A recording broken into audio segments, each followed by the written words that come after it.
So ito na mga katapang, sasagutin ko lang mga bashers dyan na supporters ni Pacboy. Actually kakawin lang namin Chiriwet galing sa Falls, kung napapanood nyo sa vlog niya. Ngayon sasagutin ko lang mga parata ng mga bashers dyan na inaga ko doon si Chiriwet kay Pacboy. Maraming nagko-comment, nag-message sa personal account ko, nag-message sa page ko na inaga ko si Pacboy kapal doon ang mukha ko kasi mga agaw. Ngayon sasagutin ko yung paratang nyo. So ngayon magkwentuhan muna tayo ha. Pakinggan nyo to.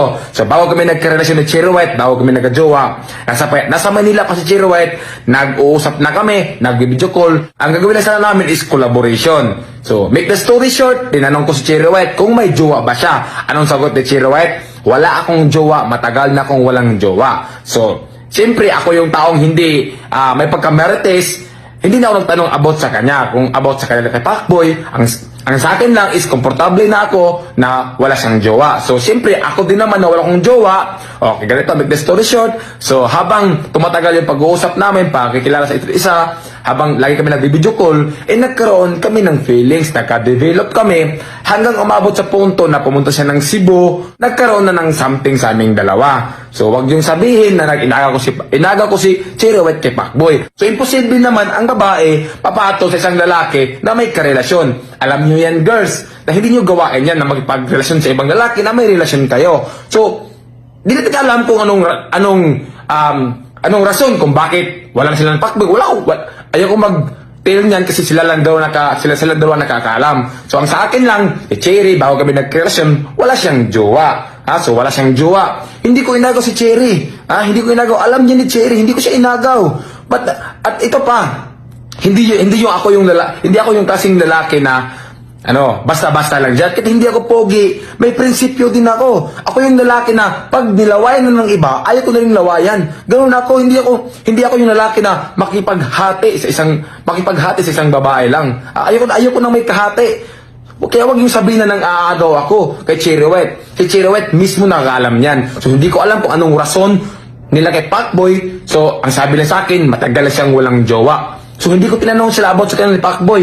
Yun lang kasi privacy nila yan. So ito pa, naiinis ako sabi nila, content lang daw kami ni Chiriwet. Intindihan ko kayo kasi nga nangyari sa akin nung nakaraan na nag-reveal ako ng jowa na hindi ko jowa. So ngayon, imposible naman na content lang kami, di ba? Halos na yun sa vlog namin, puro nangalaplapan, sasabihin nyo, content pa rin?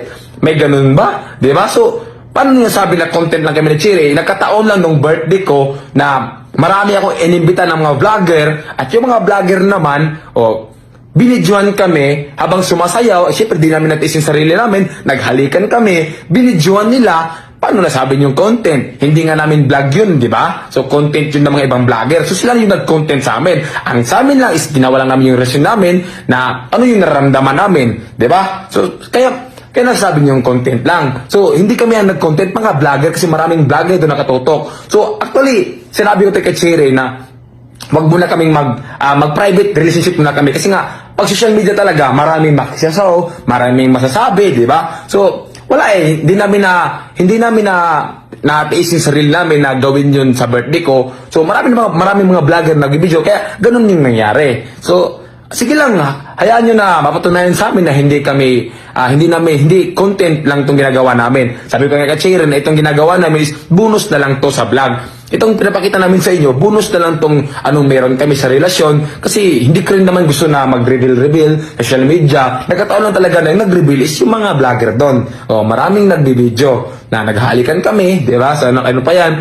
At yun lang kinainisan ko na mga agaw ako ng jowa. Hindi ko yung gawain ng mga agaw ng jowa. Kung alam ko lang na may jowa si Cherry, ba't ako papatol doon? Ang mangyayari sana doon is collaboration. Magkukulab lang sana kami ng vlog.